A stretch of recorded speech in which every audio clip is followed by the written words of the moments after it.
Bagong kinabuhi, tuyo sa atong mga pagbalik.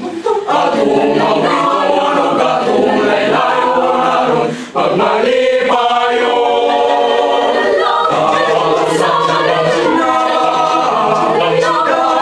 Sa kahilayan, ang rayang ang nakita, ang panagway na masanado.